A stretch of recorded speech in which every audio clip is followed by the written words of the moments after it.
So I'm going to ask some questions, and then I'm going to turn it over to all of you. We're grateful that you've been reading 50 Words for Rain. The most intriguing thing, talking to an audience of students, is that you started this as a teenager at the age of 16. My goodness, and what is it like to work on a book that you began at the age of 16, to essentially grow up with this book, to perhaps be in dialogue with your teenage self, so I'd just love to hear any way you'd like to approach that. Well, yes, I did start this when I was 16. AP Physics was super boring. My parents made me take it. And I needed to look like I was paying attention, so I was writing in my notebook, but I was not taking notes. I was sort of writing the first 3 chapters of this. And I wrote the first 3 chapters, and I didn't touch it. I went to college. I was super busy. And then after I finished, I was kind of in this like prolonged depression, and I recalled that I had started writing this thing in high school that I really liked, but I don't think I really had the discipline or enough knowledge at the time to actually complete it. I just sort of had a seed. But then I committed to finishing it when I was about 22, finished it when I was about 23, spent 2 years trying to find an agent, finally found an agent when I was 24, and then the book actually came out like 2 weeks after my 26th birthday. So all in all, it was about 10 years from start to finish, from like the first word on the notebook page to actually having a book in the world. And I do feel like I grew up with these characters. I feel like my perspective on them has changed. My perspective on everything has changed. And I don't know, it's a little bit, it's like part diary, part imagination, part speculation, and just part hope that somebody somewhere might get something out of it. So many authors describe books as being children, or like children, nurturing their books as though they are children.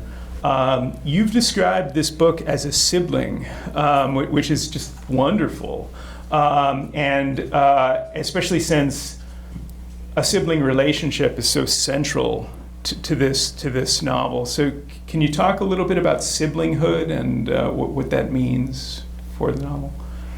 Well, yes, the central relationship of this book is between Nori and her half-brother, Akira. And, you know, I've always thought that romantic relationships, while very important, they come and go.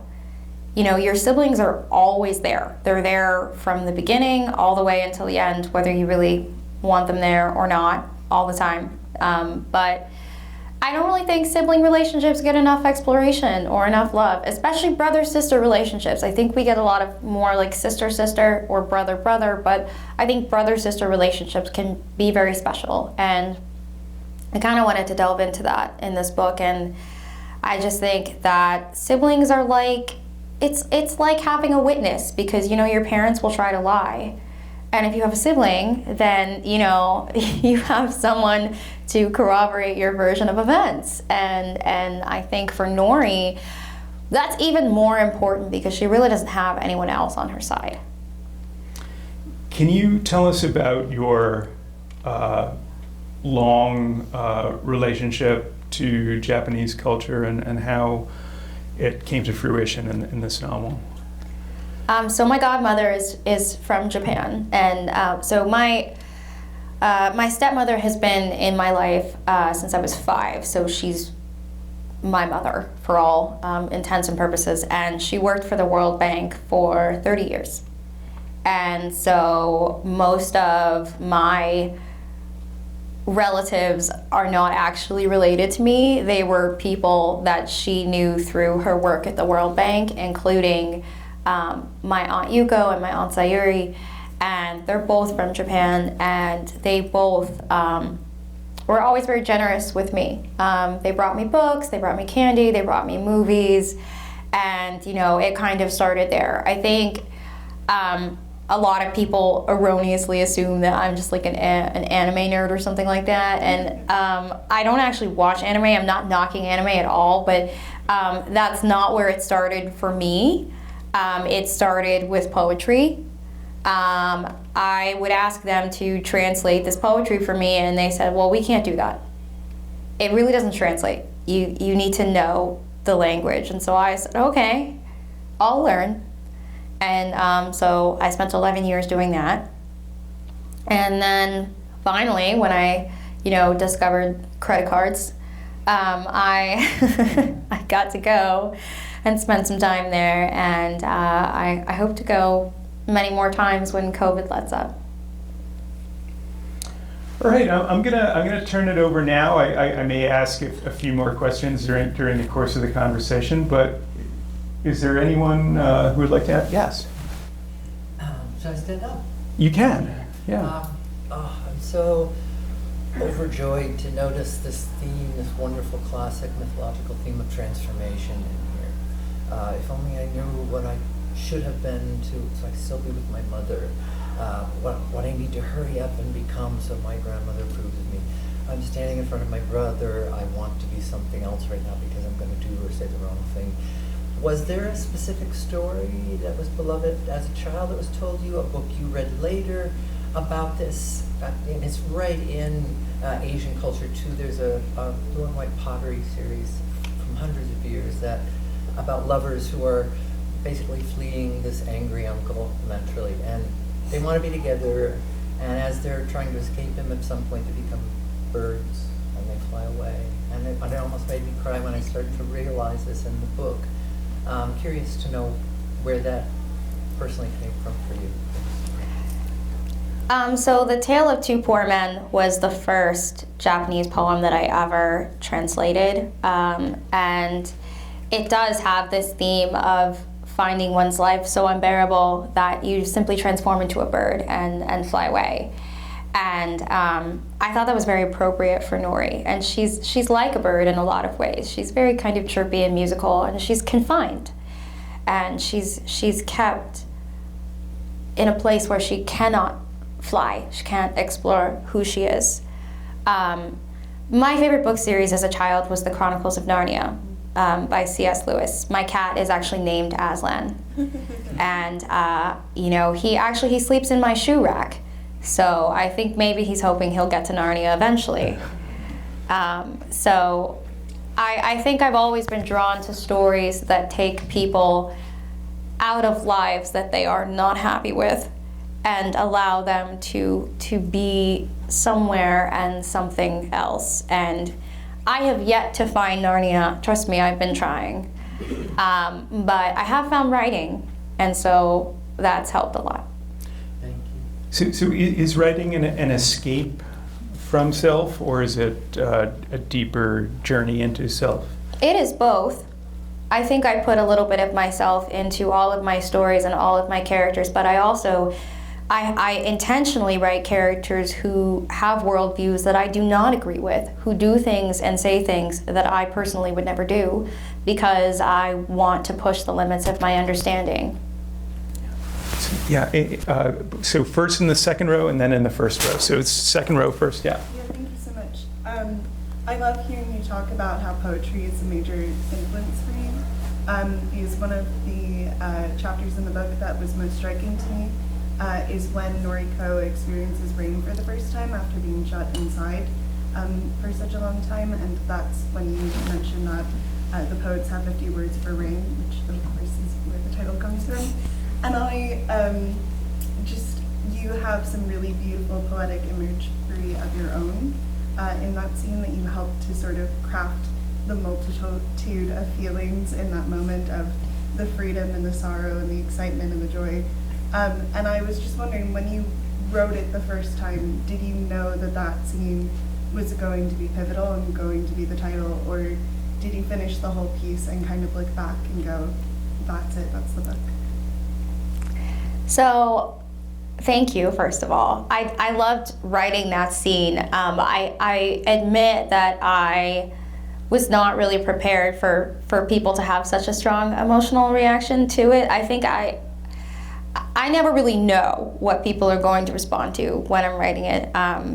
So the scene that would like be most impactful for me to write is not necessarily, I think it's going to depend on everybody's emotional touch points, what they choose to pick up on.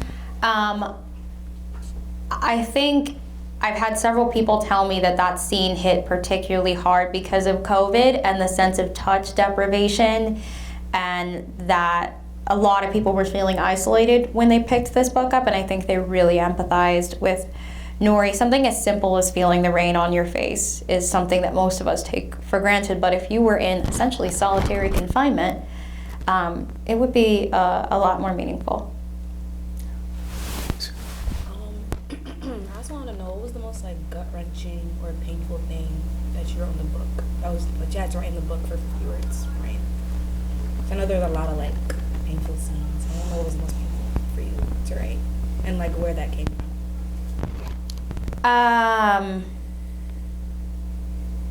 I think the scene where she realizes that Will is not her friend. I won't get into too much detail in case people haven't gotten there yet, but it's very much one of the painful parts of growing up is realizing that all that glitters is not gold, and that you really can't trust everyone. On this side, I haven't been facing this side, so yes.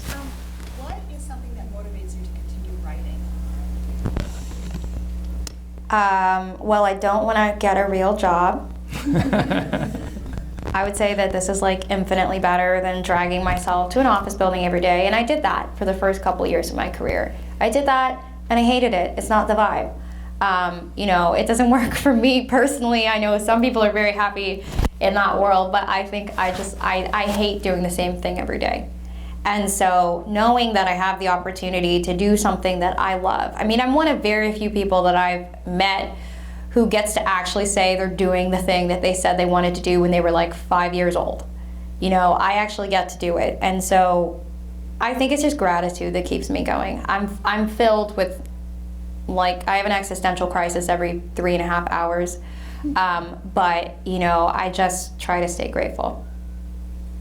When you started writing this,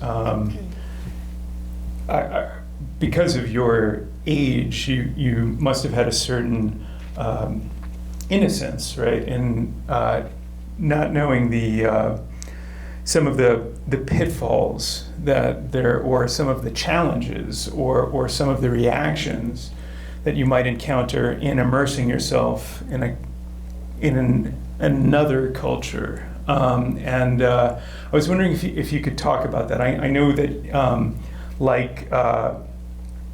like many authors, you need to address at times the question of authenticity here, and how you have come to terms with that, and your feelings about that, and any advice you might have for anyone else who would like to explore and fall in love with other cultures. So this is kind of a complicated issue, but I guess to parse it down, I think people can write whatever the hell they want. I'm going on record. That is my official opinion, and the great thing about capitalism is if you don't like it, you don't have to read it. So that being said, obviously as a woman of color, I do care. I do care about positive representation, and historical fiction in particular is usually a contest between white, whiter, and whitest. And I wanted to do something different. And what I've noticed is some people will scrutinize you more for wanting to do something different than for just writing, Emily in Paris again. And so my whole thing is you can't be selective with it. I think we need some consistency. I think what started out as like well-meaning has turned into a little bit of, it's like counterproductive, I think, to scrutinize books by people of color and about people of color far more than we would scrutinize like white books. I don't think that's actually helpful. I know it comes from a good place, and I know we're all tired of being fetishized and like this terrible representation that people of color have been stuck with forever. But at the same time, I think we can have healthy discourse about it instead of just trying to take very superficial looks at who you think people are and what kind of stories they should be telling. Yeah, powerful answer. Anybody want to follow up on that? Or yes, What was one of the biggest ways you dealt with like critique of your book? Like, what like kept you like being like, well, I still love this part of this thing I made? Well, you know, I've struggled with insecurity my entire life. I mean, I was picked on in school. I was a weird kid, and you know, so putting something that I put a lot of blood, sweat, and tears into out into the world for people to essentially say whatever they want about was not easy for me. But I think every creator needs to learn to divorce their work from themselves. It's very important. Even though there's a lot of us in it, it is not actually me. Your opinion about the book is your opinion about the book. It's your opinion based off of your own unique experiences and perspectives, and I would never try to argue with anyone or change their mind. But I don't have to care either. I really don't. That's optional. with somebody who hasn't asked a question yet. Yeah. So the relationship between Nori and Akira, I wonder, just because I also grew up with a stepmom when I was a very young age, but while it's great, like there are a lot of nuances that go along with a kind of relationship like that. So I wonder just like how you feel like you express some of the nuances and complications between the two of them in their relationship. I think that Nori and Akira have a little bit of an unusual sibling relationship because they don't have parents. And so I think that that really changes the dynamic between them. I think Akira sometimes has to parent her, and I think he is a little bit resentful of that, and I think it can cause, like, he's not always nice to her.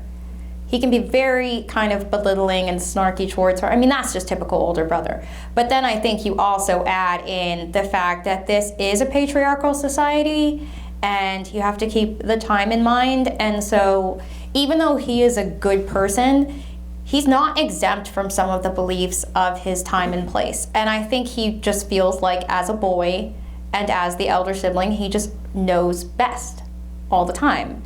And I think that kind of works for Nori in the beginning because she'll take anything. She's love-starved. But I think as the relationship develops, she idolizes him less and she sees him more clearly, but she loves him anyway. I think they kind of learn to meet in the middle. I think that that's what the relationship develops into, is she starts on one end of the spectrum and he starts on the other, and they gradually walk towards a center. Yes, in the back. So within the discourse of your book, and especially Nori's and Akira's relationship, there's like some incestual claims with their relationship. Can you go on and explain what you think of those claims and why their relationship is as intimate as it is portrayed? Nori has an attachment disorder. That's what happens to abused children. She is in no way sexually attracted to her brother. She's like 8, and I think that if anything, she hero worships him, and that can come across as like this kind of intense, passionate love. But it's not a romantic love. It's more of a devotion. Like she really views him as kind of a deity. And I think that's because her mother abandoned her, and she never knew her father, and her grandmother tells her she's worthless all the time. And so I think this can be difficult to relate to for people who have always had a wealth of healthy relationships. But when you only have one person, you get very, very attached, and I think for her, she's just so desperate initially. And I think, physical touch is not a huge thing in Japanese culture, but Nori craves that, and she's constantly kind of reaching for him, and he's constantly kind of pulling away, because I think culturally and also just his personality, he's not totally comfortable with that. But he leans into it a little bit more for her, because I think he senses on some level that that's what she needs. So I guess that's what I would say to that. I think Americans have a little bit of a tendency to sexualize things. So I would just say that it's more about the psychology of an abused and neglected child than it is about any kind of inappropriate attraction. Okay. Something I really admire about your book is how accessible it is to read, even if you're someone who doesn't know a ton about the time period. And that was just one question that I had, was like, how do you walk that line of revealing enough about the history in the books, but not also like expositing a history lesson at any point, because it comes across very organically? Well, when you write historical fiction, I think that it's always kind of a trap, because there are people who really want it to be almost like a history textbook, and if you don't really lean heavy into that, they'll criticize you. And then there are also people who, they really just are there for the story, and the history is kind of like meh. And so I think I kind of tried to come in somewhere in the middle here. I wanted it to be a compelling story for people who don't necessarily know much about Japan or, the 40s, 50s. But I also wanted to show how far we've come, in a way. What was really more important to me than all the little specific details was that people come away with a kind of grander thematic understanding of, people just not having a voice. If you weren't born into the right circumstances to have a voice, you didn't get one. And luckily, we're moving away from that, and I think that that's a good thing.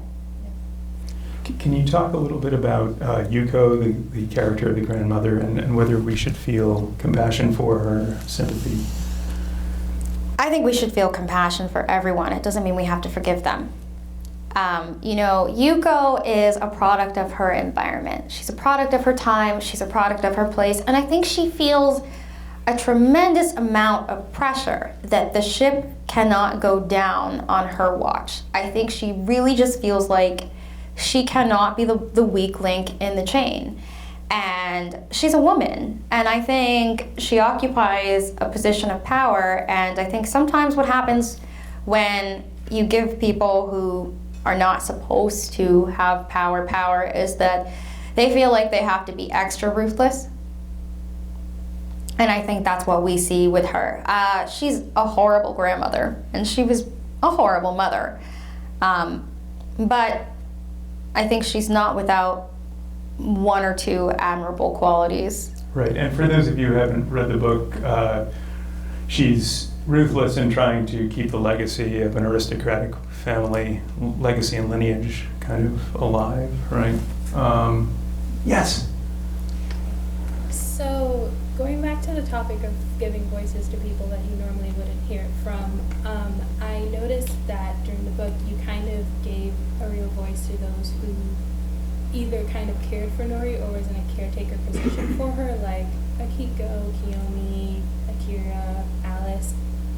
But for the most part, you don't actually get to hear Nori speak for herself. So I guess I was kind of curious as to what, the thought process was behind that, or what you were thinking when you kind of put that together.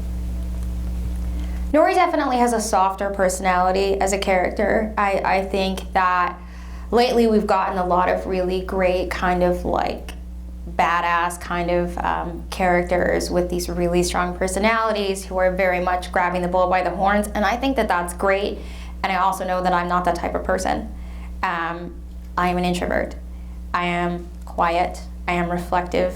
I am, someone who has historically struggled to stand up for myself.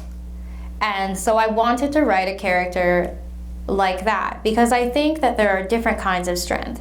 I think that not everyone is a warrior. Some people are just indestructible. They're very, very resilient. And I think that that's a totally underrated kind of strength. But a lot of us have to find that inner steel throughout our lives. And maybe it's not celebrated, maybe it's not loud, but it's still important. And so I think Nori struggles to find her voice for most of the book. But I do think, even if she's not always voicing her opinions, what I like is that she learns to have them. It's not just my mother this, my grandmother this, my brother that. She learns to think in I. And even if she's not shouting it from the rooftops, I think that she comes a long way.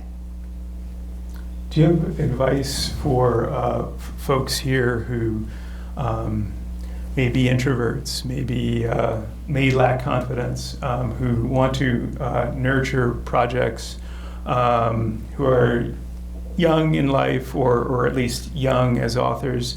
What would you tell them to do? I think writing is kind of the perfect introvert activity. No other people are required. It's very solitary, and the hardest part for me, honestly, was going from this being a very solitary activity to all of a sudden I have an agent who's involved, and an editor, and a publicity team, and a marketing team. Oh, and I'm gonna be on TV. Oh, and I have to talk about this now. And people are gonna ask me questions, and oh dear God. So there was kind of a panic mode in, they're not just my characters anymore. It's not just my own little secret garden. Other people are going to be looking at this. Other people are going to have opinions. Other people are going to have questions. They're going to disagree with the choices that the characters make. And, I think at the end of the day, you wrote what you wrote. Your experience in writing and other people's experience in reading, you have to kind of draw a divider down the middle. And then, of course, the classic advice of just don't give up. If you have a project that you're really passionate about it, just stick to it. Honestly, the hardest part about any novel is finishing it. And once you've done that, you can edit crappy pages, you can't edit empty ones. Ed? It's just so great to hear this conversation, and we're so privileged to be here. So, I've already said thank you, but thank you for just being here and helping us with the book. I wonder if you could talk more about that editing process. As we struggle with our own work, maybe you could share some examples of how the book changed structurally as you worked on it over the years, or you talked earlier about how your perspective on the characters changed as you worked on the book too. I'd be curious to hear more about that too. But were there wrong paths you went down? Were there things you experimented with that you had to then change? Any examples of how that shifted during the years of working on the book, I think would be great. So a lot changed. For one, this was way too long. My first draft was 120,000 words plus. I think it was actually longer, and it was just way too long. And so I think learning to cut down is like writing 101. At least for me, I'm an overwriter. I know some people actually struggle with writing enough, but that's not my problem. I could write you Lord of the Rings if you let me. So I'm always okay, no, this is too long. We don't need to know what she had for breakfast every day for 7.5 years. So that's my thing personally as a writer, that I have to kind of catch myself to not go into incessant detail. But I think that every time you add a new person into the process, it changes. And especially if you're only used to writing by yourself. The first time you have an agent stick her hand in the pot, or an editor stick their hand in the pot, which is kind of their job, there's this natural pushback. It's oh no, this is my vision. And the thing is, you should be loyal to your vision, but you have to be willing to let people help you. No book comes together with just one person. It's a team effort. And I think that you have to, at some point, learn to trust your editor. It doesn't mean you have to cave to every suggestion. I've dug my heels in a few times. But they're there to help you make your book the best book that it can be. I think the difference between taking constructive criticism and learning to let that in, and then learning to kind of put noise canceling headphones on and tell people, all right, well, that's your opinion, does it make the book better? Does it make the book better according to your vision for the book? And if the answer is yes, then listen. And if the answer is no, then tune it out.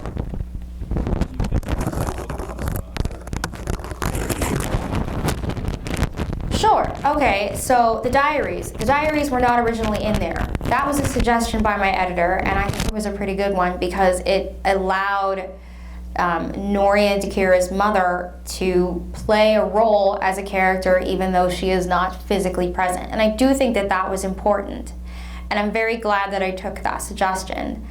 A suggestion I would ignore would be, why don't you add more white characters so that the book can be more relatable? I said no to that. And, you know, oh well. Yeah, anyone else on this side who hasn't spoken yet? Because I just feel like I've neglected this side, and I feel like I've neglected that far corner there.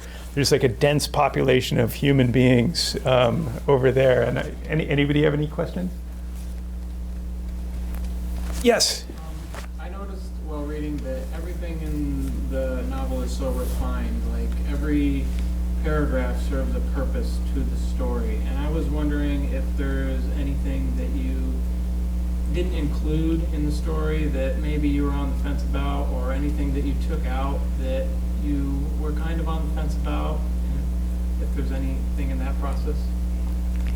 So a lot of people have asked me about Nori's mother, and you know, they wanted more of a resolution with that, and my answer to that is like twofold. So I really did strongly consider, you know, putting some sort of conclusion as far as that, but there just wasn't enough time, and I didn't want to rush through it.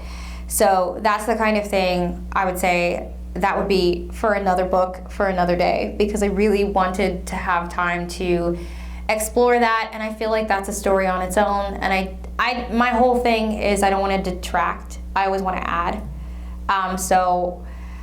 And then I think, you know, part of that is just the editing process. That's what a finished book hopefully should read like, because every single one of my first drafts is always full of things that don't really need to be there. And as I get more experience with writing, I try to always be asking myself, what purpose does this serve? And if I can serve two purposes with every single paragraph, then I feel like I'm getting somewhere.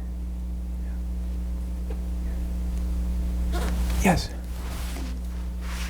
I was wondering if you enjoyed the research process of the book, and what you had to do research it, and how you enjoyed it in comparison to just the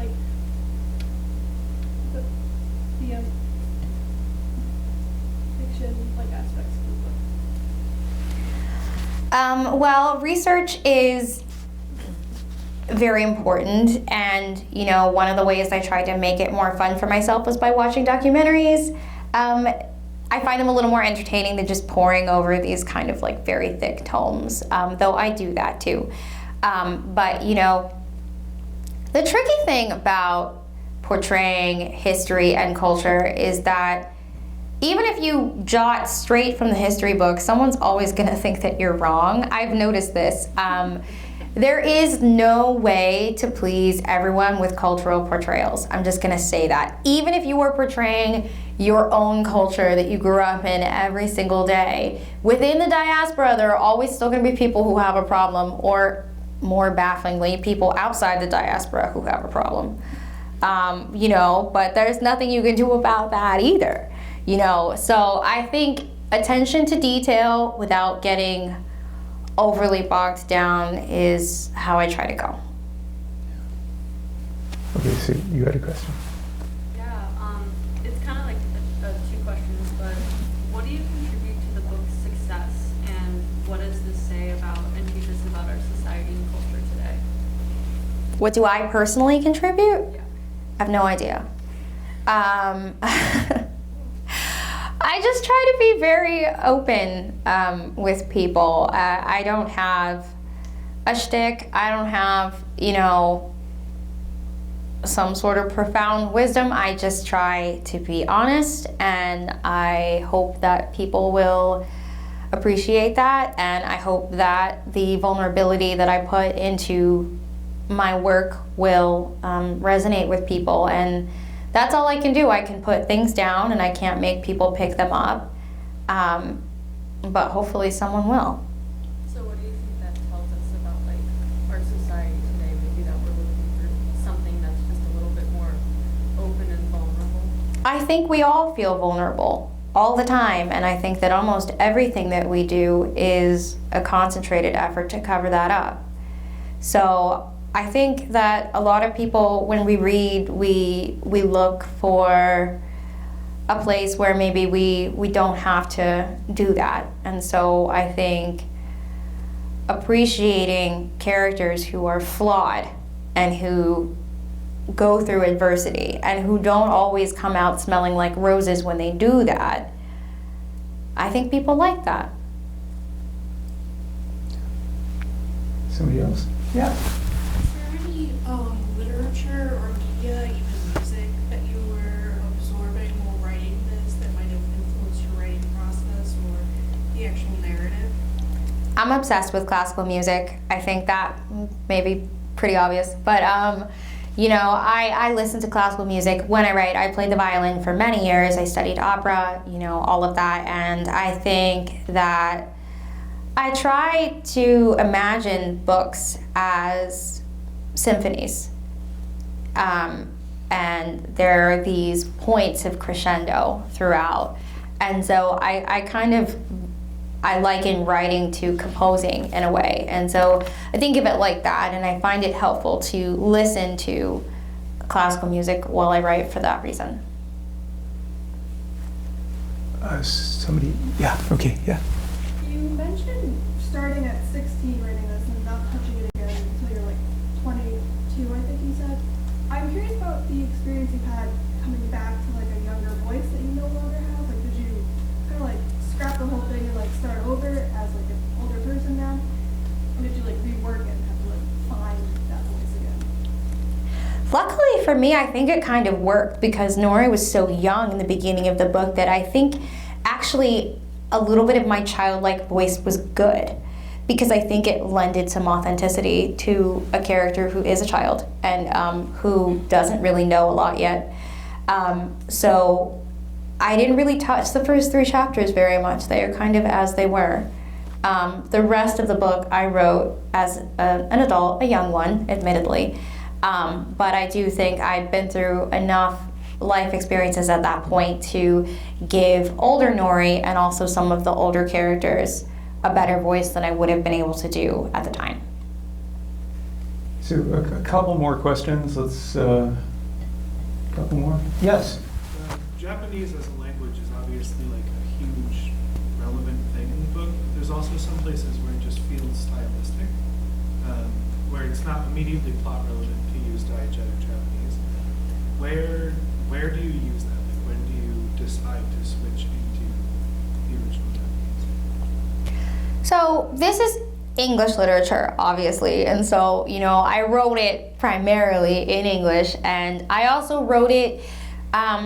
There's kind of it's an art, not a science, to write a book not set in America for an American audience. It's kind of like temperature taking, because there are phrases and sayings that they wouldn't actually be using if they were speaking in Japanese, but I'm using them because I know that the people reading this are native English speakers and I'm trying to get a point across.